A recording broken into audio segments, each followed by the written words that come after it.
तो पार्ट 12 की शुरुआत वहीं से होती है जहाँ पिछला पार्ट खत्म हुआ था। युनवो हेइन को शूज गिफ्ट करता है, इससे वो कुछ देर बाद पहनकर आ जाती है। ये देखकर युनवो तो बहुत ज्यादा खुश होता है। तभी युनवो का जूनियर आता है, उससे कहता है कि आज बॉस थोड़ी अलग लग रही है। युनवो हंसते हुए कहता है कि हाँ पता है, बहुत सुंदर लग रही है। तो जूनियर कहता है कि नहीं, मुझे तो वो गुस्से में लग रही है। तभी हेइन से मिलने के लिए युनसोंग आता है, तो उन्हें देख जूनियर कहता है कि आजकल ये युनसोंग बॉस से कुछ ज्यादा ही मिलने आता है। युनवो कहता है कि वो तो हर्षाना स्टोर के बारे में डिस्कस करने के लिए मिलते हैं। जूनियर कहता है पर हर दिन साथ में लंच करते हैं, कॉफी पीते हैं, साथ में वॉक करते हैं। युनवो कहता है कि ये सब वर्कहोलिक लोगों की आदत है, कॉफी पीते हुए, चलते हुए, काम की बात करना। पर तभी दोनों देखते हैं कि युनसोंग तो हेइन के बाल टच कर रहा था। जो देख जूनियर तो हैरान रह जाता है। तो युनवो से कहता है कि वो दोनों कॉलेज के दोस्त हैं, पर शायद मिस्टर यून हेइन को अच्छे से नहीं जानते, क्योंकि हेइन को किसी और का उसके बाल टच करना बिल्कुल भी पसंद नहीं है। पर तभी जूनियर कहता है कि पर बॉस तो स्माइल कर रही है, शायद वो इतना भी हेट नहीं करती। दोनों को ऐसे स्माइल करता हुआ देखकर युनवो को तो बड़ी ही जेलसी होती है और इस युनसोंग पे तो काफी गुस्सा आता है। तो ये सब वो अभी तक यांग को बता रहा था। यांग पूछता कि तब क्या तू जेलस था? युनवो तो मानने को तैयार ही नहीं था। कहता कि क्या तू पागल है, मुझे भला जेलसी क्यों होगी? उन्हें जैसे बात करनी है बात करे, जहाँ साथ में जाना है जाए, मैं क्यों जेलस हूँगा? ये सब बोलते हुए जेलसी उसके चेहरे पे साफ नजर आ रही थी। इधर हेइन युनसोंग के साथ मिस्टर हरमन के साथ मीटिंग करने जाती है। युनसोंग उसके शूज नोटिस करता है, तो पूछता है कि तुमने ये शूज क्यों पहने हैं? तुम्हें हर्षाना का कुछ स्टाइलिश पहनना चाहिए था। हेइन तो फुल प्राउड के साथ बताती है कि ये मेरे हस्बैंड ने मुझे गिफ्ट किया और मुझे पहनने के लिए कहा, इसीलिए मैंने पहन लिया। और जहाँ तक हर्षाना की बात रही, तो ये ड्रेस तो हर्षाना का ही है, बाकी हील्स और सैंडल्स कंफर्टेबल नहीं होते, इसीलिए युनवो को मेरी बहुत फिक्र थी कि कहीं मैं गिर गई तो, इसलिए उसने मुझे ये कॉम्फी शूज ला कर दिया। अब उसे मेरी कुछ ज्यादा ही फिक्र है, तो मैं क्या ही कर सकती हूँ। तो युनवो के बारे में सोचकर काफी स्माइल कर रही थी। जो हम देखते हैं युनसोंग को अच्छा नहीं लग रहा था। कुछ देर में दोनों मीटिंग वेन्यू में पहुंच जाते हैं, जहाँ युनसोंग हेइन को मिस्टर हरमन के कुछ डार्क सीक्रेट्स बता देता है, जिस वजह से मिस्टर हरमन को हेइन के स्टोर के डिजाइन को ही अप्रूव करना पड़ता है। मीटिंग के बाद हेइन युनसोंग से कहती है कि उनके सीक्रेट सिर्फ तुम्हें पता थे, यानी अब वो तुम्हारे खिलाफ होंगे। युनसोंग कहता है डोंट वरी, मेरे पास अब भी उनके खिलाफ कुछ है, इसलिए वो मेरा कुछ नहीं बिगाड़ सकता। हेइन उसे देख कहती है कि तुम काफी बदल चुके हो, कॉलेज टाइम में तुम ऐसे बिल्कुल नहीं थे, पर जो भी हो तुम्हारी एक हेल्प उधार रही है मुझ पर, जिसे मैं तुम्हें रीपे जरूर करूंगी। इधर युनवो रात को वापस आते टाइम पीनट केक पैक कराता है, जिसे देख यांग कहता है कि क्या ये तू घर ले जा रहा है हेइन के लिए ना? ये बोलकर वो हंसते हुए उसे कहने लगता है कि मुझे पता था, काफी टाइम से मुझे डाउट भी हो रहा था, तो हेइन से अब भी प्यार करता है। वो कहता है कि मैंने बताया था ना कि मैं अब उसे पसंद नहीं करता। पर तभी हेइन का मैसेज आता है, यांग भागकर देखने आता है। हेइन ने लिखा था कि जल्दी से घर आओ, एक गुड न्यूज है जिससे तुम्हें बहुत अच्छा लगेगा। जिसे देख यांग कहता है कि कहीं ये गुड न्यूज हेइन की विल तो नहीं है जिसमें उसने लिखा होगा कि आज से मेरा सब कुछ युनवो तुम्हारा। युनवो कहता है कि नहीं यार, ऐसा नहीं हो सकता। पर यांग तो उसे कांग्रेचुलेट करने लग जाता है, जिससे युनवो को भी थोड़ा थोड़ा ऐसा ही लगने लगता है। वो तो बड़ा ही खुश होकर घर पहुंचता है, उसे पैनकेक देते हुए कहता है कि मैं जल्दी से घर आ गया ताकि ये पैनकेक ठंडे ना हो जाए। हेइन तो ये सुनकर बहुत खुश होती है। तभी युनवो से पूछते कि वैसे वो गुड न्यूज क्या था? तो हेइन उसे एक कवर देते हुए कहती है कि खुद ही देख लो। युनवो तो बड़े ही एक्साइटमेंट के साथ कवर खोलता है। हेइन कहती है ज्यादा सरप्राइज्ड मत होना। युनवो कवर ओपन करता है तो उसके अंदर यूरोप के one of the best medical research centre का रिपोर्ट होता है, जिसे पढ़ के युनवो उसकी ओर शॉकिंगली देखता है। हेइन बहुत ज्यादा हैप्पी होकर उसे बताती है कि सही देखा तुमने, वो लोग मुझे ठीक कर सकते हैं। युनवो शॉकिंगली कहता है क्या? हेइन बताती है कि और इसके चांसेस 50% से भी ज्यादा है। ये सुन युनवो तो और ज्यादा शॉक्ड होता है। हेइन दिखाती है कि उनका कहना है कि मेरे ठीक होने के चांसेस 51% है। हेइन कहती है मैंने कहा था ना कि मैं इस बीमारी से नहीं हारूंगी, क्योंकि गॉड मेरे साथ है और तुम भी मेरे साथ हो। ये बोलकर हेइन तो बहुत ज्यादा खुश होती है, और युनवो के चेहरे से खुशी बिल्कुल गायब हो गई थी। इसीलिए वो पास के ग्राउंड में जाकर चिल्लाने लग जाता है अपनी फोटी किस्मत पर, क्योंकि हेइन के ठीक होने के बाद उसे इसी फैमिली में रहना पड़ेगा, जिनका टॉर्चर युनवो 3-4 सालों से झेलता आया है। वो अपने रूम में आकर इसी 51% पे गुस्सा निकाल रहा था और सोच रहा था कि अगर हेइन ठीक हो गई तो वो याद करने लग जाता है कि उसे पिछले 3 सालों में क्या सब झेलना पड़ा था। हर छोटी सी छोटी चीजों के लिए हेइन के फैमिली वाले उसे बहुत डांटते थे। डेली टाइम पे मीटिंग पे आओ, खाने पे आओ, 1 मिनट का भी लेट होता था तो सभी लोग लेक्चर देने लग जाते थे। हेइन भी अपने फैमिली वालों को कुछ भी नहीं कहती थी। कभी हेइन को घर पहुंचने में लेट हुआ तो वो भी युनवो को ही डांट दिया करती थी। साल में 15 बार मेमोरियल सर्विस का खाना बनाते हुए युनवो की हालत खराब हो जाती थी, इसीलिए वो तो अकेले ही रोया करता था। इस फैमिली के हर लीगल लफड़े संभालो, दिन रात काम करो, इन सबसे ये थक चुका था। गम भुलाने के लिए ड्रिंक करने के लिए बाहर जाता तो ये 2 नमूने हमेशा उसके पीछे रहते, हर जगह युनवो को फॉलो करते। इससे वो तो बहुत ही ज्यादा परेशान हो गया था। इन सब चक्करों की वजह से उसे एंजाइटी वगैरह होने लगी थी, इसके लिए उसे काफी सारी दवाइयाँ खानी पड़ी। उसे रात रात भर नींद नहीं आती थी और अपने ऐसे लाइफ पे रोने के लिए उसके पास एक शांत जगह भी नहीं थी, इसीलिए वो कार वॉश पे लगाकर अंदर बैठकर रोता रहता था। ये सब याद करके युनवो कहता है कि मैं अगले 50 साल तक ऐसी जिंदगी नहीं जीना चाहता, इसीलिए मैंने डिवोर्स का जैसा प्लान किया था, शायद मुझे वही करना चाहिए। पर वो सोच भी लेता है कि अगर वो डिवोर्स पेपर लेकर हेइन के पास गया तो हेइन उसका क्या हाल करेगी। वो इमेजिन करता है हेइन के ठीक होने के बाद वो उसे डिवोर्स पेपर देने गया, जिसे देख हेइन उसे कहती कि तो तुमने मुझे धोखा देने का डिसाइड किया। युनवो डरते हुए कहता है कि तुम्हें तो अपनी लाइफ वापस मिल गई, इसलिए मुझे भी मेरी जिंदगी लौटा दो। हेइन कहती कि मैंने कहा था ना कि जो मुझे धोखा देगा उसे मैं मार डालूंगी। ये बोल के एक गन निकालते उसे शूट कर देती है। ये सब सोचकर युनवो तो डर जाता है, कहता है कि वो तो मेरे इस इमेजिनेशन से भी बुरा कर सकती है। अगले दिन था वीकेंड। बोमजा अपने डैड की कुछ ज्यादा ही खातिरदारी करने लगती है और उन्हें अपने बर्थडे पे कहीं चलने के लिए कहती है। इधर युनसोंग हेइन से मिलने आ चुका था। युनवो को तो उसे यहाँ देखकर बड़ी चिढ़ होती है, तो उनके साथ आकर बैठ जाता है। पूछता है कि वीकेंड पे तुम हमारे घर पे कैसे? हेइन बताती है कि हर्षाना ग्रुप के साथ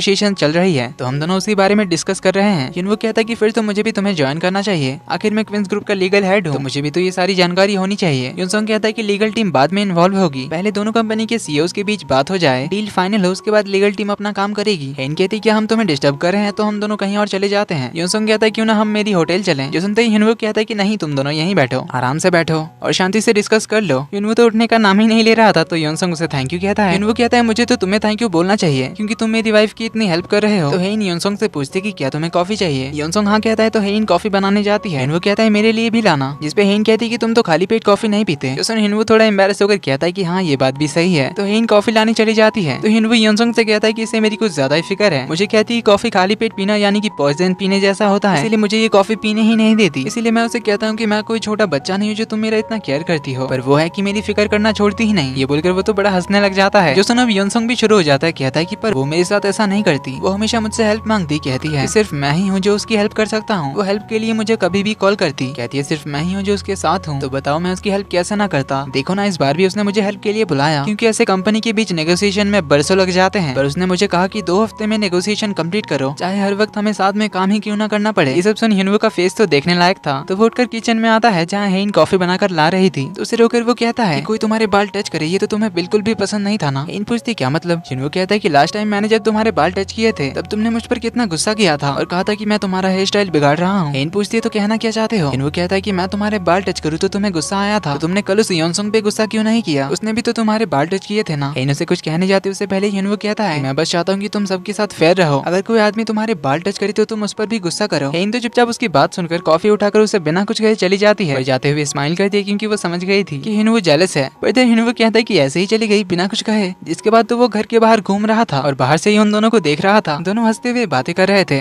जो देख युनवू कहता है कि क्या बातें चल रही होगी जो इतना हंस रहे हैं, पहली बार मुझे किसी की हंसी अनोइंग लग रही है। उसे युनसोंग देख लेता है तो वो रिमोट से कर्टन्स को बंद कर देता है। जो देख युनवू तो गुस्से में सामने की ओर आने लगता है, युनसोंग को गाली देते हुए कहता है तुझे लगता है कि अगर तू ऐसा करेगा तो मैं तुझ पे नजर नहीं रखूंगा और मैं कोई ना कोई रास्ता निकाल ही लूंगा, चाहे कुछ हो जाए मेरी नजरें हमेशा तुझ पर है, ऐसा वो उसे इशारे में कहता है। इसके बाद हेन और युनसोंग एक रूम में बैठे होते हैं, बाहर से युनवू उनकी बातें सुनने की कोशिश कर रहा था। युनवू तो डिसाइड कर लेता है कि वो तो अब अंदर जाकर रहेगा, इसीलिए वो पहले ही बहाना सोचने लग जाता है कि मैं अभी अंदर जाऊंगा और कहूंगा कि मैं बाहर से गुजर रहा था तभी मुझे हनी सुनाई दिया, तो मुझे लगा तुमने मुझे बुलाया। तो युनवू ऐसा ही करता है, पर हेन कहती है कि मैंने तो तुम्हें नहीं बुलाया। तो युनवू बहाने मारने लग जाता है कि अच्छा तो शायद मैंने ही गलत सुना होगा, तो तुम लोग बातें करो मैं यही हूँ। ये बोलकर वो दरवाजे पे खड़ा हो जाता है। तभी यहाँ पर सुचोल आ जाता है और वो भी युनसोंग के साथ अपनी एक डील करना चाहता था ताकि उसे युनसोंग की हेल्प मिले और वो एक अच्छी डील करके ग्रैंडपा को इम्प्रेस कर सके। पर हेन उसे बाहर जाने के लिए कहती है, पर सुचोल उसे मना ही लेता है और युनसोंग से बात करने के लिए युनवू को बाहर तक छोड़ाता है। शाम को युनवू यांग के साथ बात कर रहा होता है जहाँ युनवू का मूड ऑफ था। यांग कहता है कि युनसोंग तो तेरे लिए एक नई उम्मीद है। युनवू पूछता है कैसे, तो यांग बताता है कि हेन के सर्वाइवल चांसेस 51% है, जिसके लिए तुझे खुश होना चाहिए, पर एक आइडिया है जिससे तुझे एलिमनी के पैसे तो मिल जाएंगे। सोच अगर युनसोंग और हेन को एक दूसरे से प्यार हो गया तो वो तुझे डिवोर्स दे देगी, जिससे तुझे एलिमनी के पैसे और इस फैमिली से आजाद भी हो जाएगा। पर युनवू तो ये सुनकर बिल्कुल भी खुश नहीं होता, कहता है जो भी हो जाए पर मुझे ये युनसोंग पसंद नहीं है और हेन के साथ मैं उसे बिल्कुल नहीं देख सकता, मुझे वो युनसोंग तो बहुत अजीब लगता है, हेन के लिए वो बिल्कुल भी अच्छा नहीं है। जोसेफ सुन यांग को तो समझ आ रहा था कि युनवू अभी भी हेन को लाइक करता है। तो उसी के साथ पार्ट 12 का एंड यहीं पर होता है।